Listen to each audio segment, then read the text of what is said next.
राधे राधे दोस्तों, श्री राधे कृपा ज्योतिष में आपका स्वागत है दोस्तों। आशा करता हूं आप सब लोग एकदम अच्छे, एकदम स्वस्थ होंगे। मैं हूं आपका ज्योतिष फ्रेंड ललित शर्मा। दोस्तों, आज जिस विषय पे हम लोग चर्चा करने के लिए उपस्थित हुए हैं वो विषय है D7 chart, शतांशा chart. D7 chart के बारे में आज हम लोग चर्चा करने यहां उपस्थित हुए हैं। अभी तक आपने इस चैनल को सब्सक्राइब नहीं किया है, आप सब्सक्राइब कर दीजिए, बेल आइकन पे क्लिक कर दीजिए। इंस्टाग्राम और फेसबुक पे भी मेरी इसी नाम से आईडी है, वहां भी जाके आप फॉलो कर सकते हो, श्री राधे कृपा एस्ट्रोलॉजर, इंस्टाग्राम पे और फेसबुक पे। ठीक है दोस्तों, देखिए मैं आपको बता दूं, अगर आप ज्योतिष सीख रहे हैं या ज्योतिष सीखना चाहते हैं तो हमारा आने वाले समय में हम लोग ज्योतिष के विषय में हम लोग चर्चा करेंगे या क्लासेस देने वाले हैं।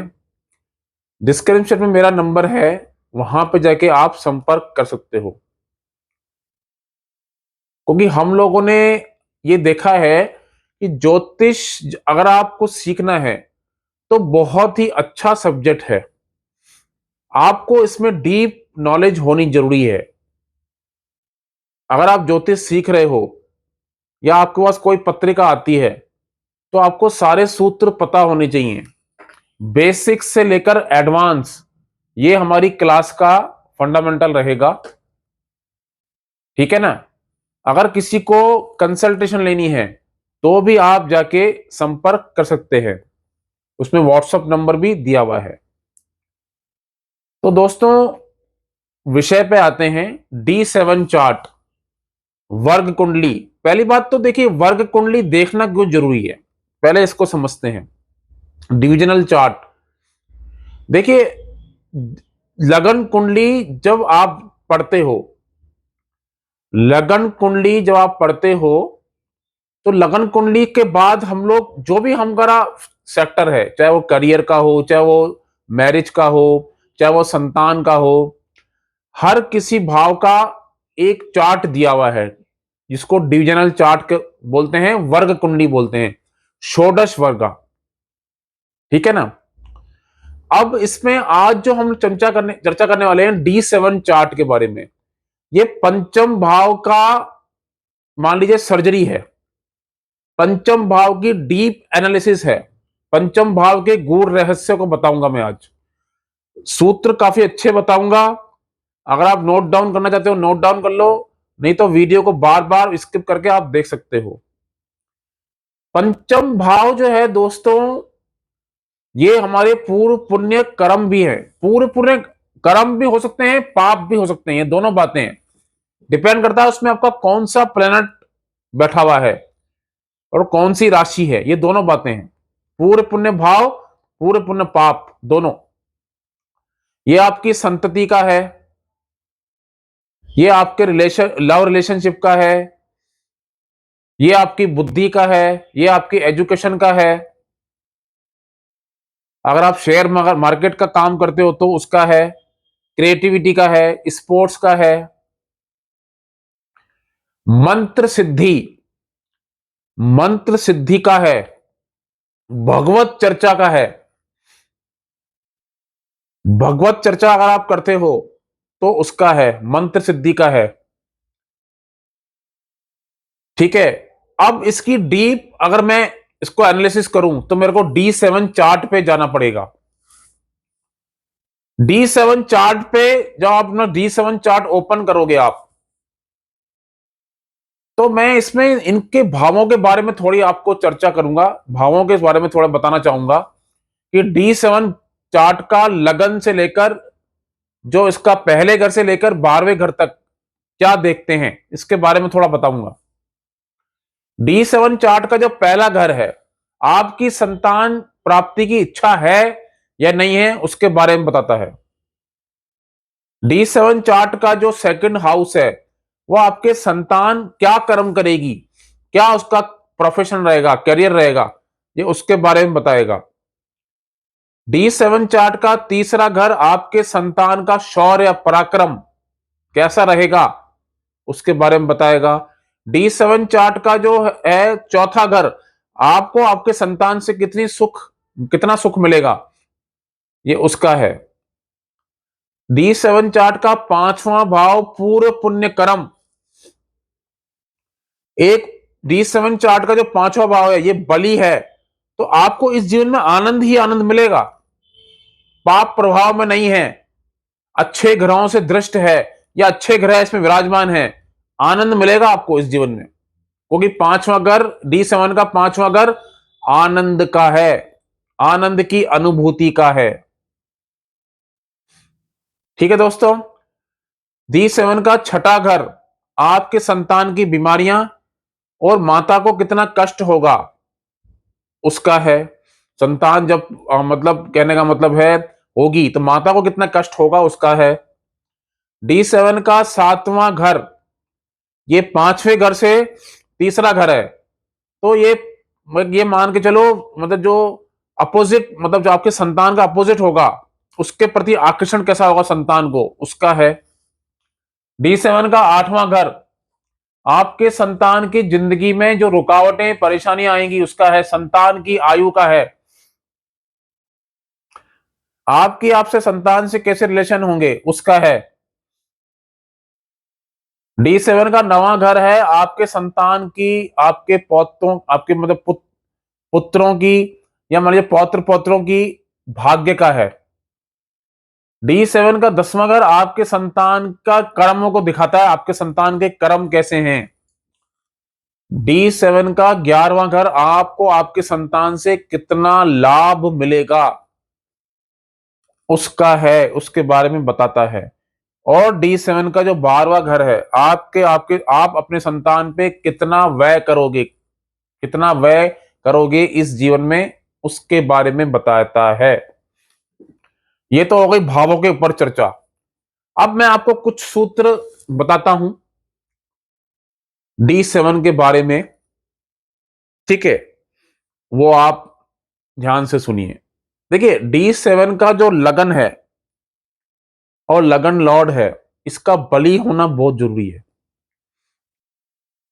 हर काम के लिए, चाहे आप शेयर मार्केट कर रहे हो, चाहे आप संतान के विषय में देख रहे हो, चाहे आप अपने एजुकेशन के विषय में देख रहे हो, चाहे आप मतलब मान के चलिए संतान का भविष्य देखने जाते हो कैसा रहेगा, बली होना जरूरी है। D7 के लगन का बली होना बहुत जरूरी है, ठीक है ना। और एक सूत्र और बताता हूं, बहुत अच्छा सूत्र है। आपके लगन कुंडली का जो लग्नेश है वो D7 में 6 8 12 में नहीं होना चाहिए। D7 के 6 8 12 में लगन कुंडली का जो भी आपका लग्नेश है वो D7 के 6 8 12 में नहीं होना चाहिए। इससे आपके आपके संतान के साथ जो रिश्ते होंगे वो नाजुक बने रहेंगे, संबंध अच्छे नहीं होंगे। खासकर 8वें घर में अगर चला जाए तो संतान से आपके संबंध बिल्कुल अच्छे नहीं रहेंगे। लगन कुंडली का लग्नेश 8वें घर में नहीं जाना चाहिए, D7 के 8वें घर में नहीं होना चाहिए, ठीक है। यहां तक समझ में आ गया। अब एक चीज और बताता हूं, जैसे मान लीजिए D7 का 5वां घर है वो पहली संतान को दिखाता है, D7 का 7वां घर दूसरी संतान को दिखाता है। ऐसे ही जो D7 के अन्य भाव हैं, जो दूसरे हाउस हैं, अन्य संतानों के बारे में चर्चा करते हैं और आपके संबंध कैसे होंगे उसके बारे में चर्चा करते हैं, उसके बारे में बताते हैं, ठीक है। और एक अच्छा सूत्र बताता हूं, जैसे अनुवांशिक संबंध, अनुवांशिक संबंध संतान से कैसे हैं, जिसे बोलते हैं ना DNA, वो DNA संबंध संतान से कैसे चेक देखेंगे वो आपको बताता हूं। संतान की कुंडली के चंद्रमा और मंगल, संतान की कुंडली का चंद्रमा और मंगल, अभिभावक जो उसके पेरेंट्स हैं उनकी कुंडली का 5th लॉर्ड और 5th हाउस से संबंध होना चाहिए, 9th लॉर्ड और 9th हाउस से संबंध होना चाहिए। फिर एक बार रिपीट करता हूं, संतान की कुंडली के मंगल और चंद्रमा का संबंध 5वें घर से और पांचवें घर के मालिक से अभिभावक जो उसके पेरेंट्स होंगे उस उनकी कुंडलियों के पांचवा घर और पांचवा लॉर्ड, नाइन्थ हाउस मतलब नवे घर का मालिक और नाइन्थ लॉर्ड से होना अनिवार्य है। ये संबंध स्थापित करेगा। ठीक है, ये सूत्र आप लगा के चेक कर लेना। उसके बाद अगर आप जैसे किसी की दूसरी शादी है तो संतान जो है पांचवें घर से नहीं फिर सातवें घर से देखेंगे। पहली संतान सातवें घर से देखी जाएगी अगर सेकंड मैरिज है तो। ठीक है, जो शतांश है वो आपके आने वाली पीढ़ी, जो आपकी पीढ़ी आने वाली है उसको दिखाता है, उसके भविष्य को दिखाता है।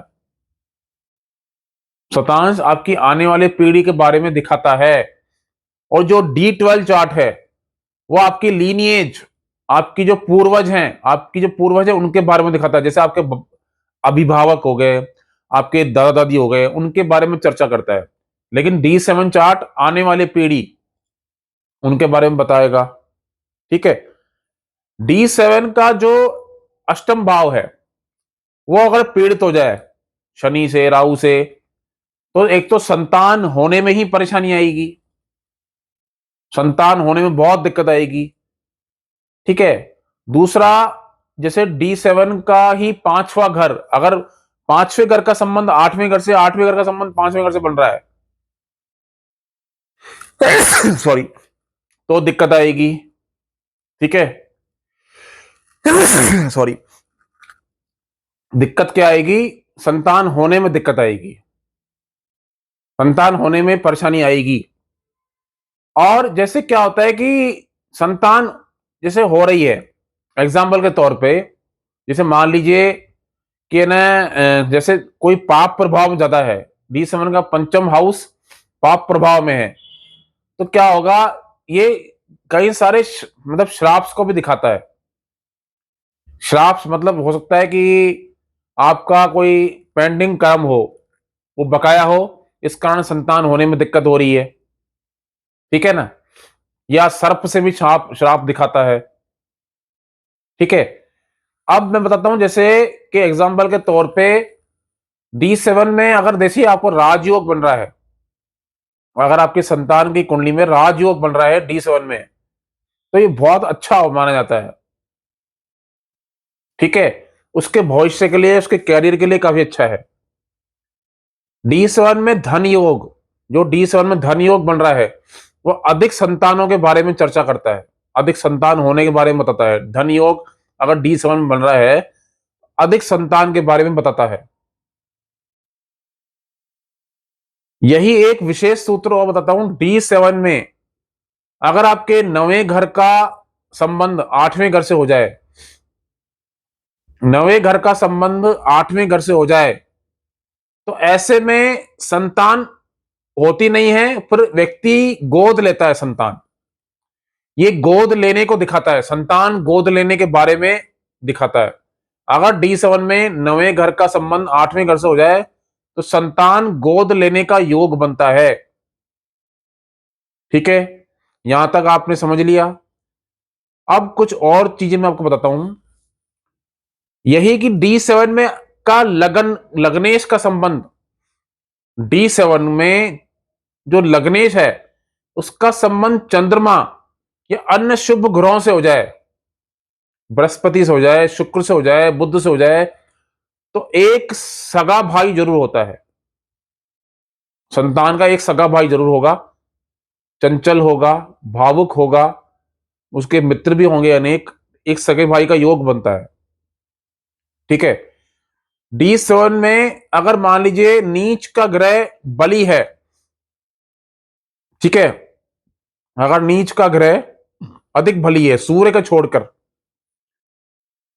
छोड़कर, तो ये भी काफी अच्छा योग है। ठीक है ना। और D7 में एक सूत्र और बता देता हूं, जब चर्चा चली है तो एक चीज और बता देता हूं, काफी अच्छा विशेष सूत्र है। D7 के तीसरे घर में सूर्य, मंगल और बृहस्पति होना अच्छा माना गया है, संतान की धन संपदा के लिए ये अच्छा माना गया है। ठीक है, लेकिन अगर ये चंद्रमा, बुध और शुक्र जैसे ग्रह हों तो फिर स्थिति खराब कर देगा। मतलब उतना ज्यादा अच्छा नहीं है जितना कि मंगल, सूर्य और बृहस्पति का होना अच्छा है। ठीक है, D7 में उच्च के ग्रह, जो उच्च अच्छे, अगर मान लीजिए 4 से 5 ग्रह उच्च के हैं D7 में, तो ये भी काफी अच्छा है। संतान के मतलब वृद्धि करेगा, सफल, उसको सफल इंसान बनाएगा, हर चीज में सफलता मिलेगी मिलेगी। ठीक है ना। D7 में उच्च के ग्रह हैं, 4 से ज्यादा ग्रह अगर उच्च के हो जाएं तो काफी अच्छा है कुंडली के लिए। ठीक है, तो इस तरह से मैंने आपको ये बता दिया है दोस्तों। ठीक है, D7 जो है बेसिकली पंचम भाव की एक संपूर्ण व्याख्या है, लगन कुंडली के पंचम भाव की संपूर्ण व्याख्या है। और ये क्या है, शादी के उपरांत, मतलब विवाह के उपरांत, पांचवा घर विवाह के उपरांत प्रजनन को दिखाता है, प्रजनन को रेखांकित करता है ये। ठीक है ना। तो इसके लिए इसकी महत्व ज्यादा है। पंचम भाव पूर्व पुण्य कर्म का भी है, पूर्व पुण्य पाप का भी है, दोनों का हो सकता है। उसका संबंध कैसा बन रहा है, किन ग्रहों से बन रहा है, ये विशेष है। पहले आपको पांचवां घर देखना है लगन कुंडली का, फिर D7 में जाना है, वहां पे चेक करना है कि वहां पे टेक्निकली कैसे योग बन रहे हैं। देखिए ज्योतिष जो है वो योगों पे चलती है, योग कैसे बन रहा है। लगन कुंडली से पहले D7 को नहीं लेना है, पर लगन कुंडली से फिर D7 में जाना है, ऐसे जाना है आपको। फिर वहां पे योग देखिए कि योग कैसे बन रहे हैं।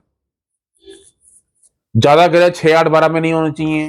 पांचवें घर का संबंध शनि राहु मंगल से नहीं होना चाहिए। लगन का संबंध अच्छे ग्रहों से होना चाहिए D7 के। ये सबसे महत्वपूर्ण बिंदु हैं, ये आप चेक करिए। ठीक है, तो दोस्तों D7 पे मैंने आपको जो सूत्र बताए हैं आप लगा के देखना पत्रिका में। कोई क्वेश्चन हो तो आप मुझसे पूछ सकते हो, डिस्क्रिप्शन में मेरा नंबर है, आप वहां पे जाकर आप संपर्क कर सकते हो, आपको जवाब दिया जाएगा। ठीक है, तो आज के लिए इतना ही। दूसरे विषय पे फिर एक चर्चा करेंगे किसी नए एपिसोड में। आज के लिए इतना ही। नमस्ते, राधे राधे, जय श्री राम।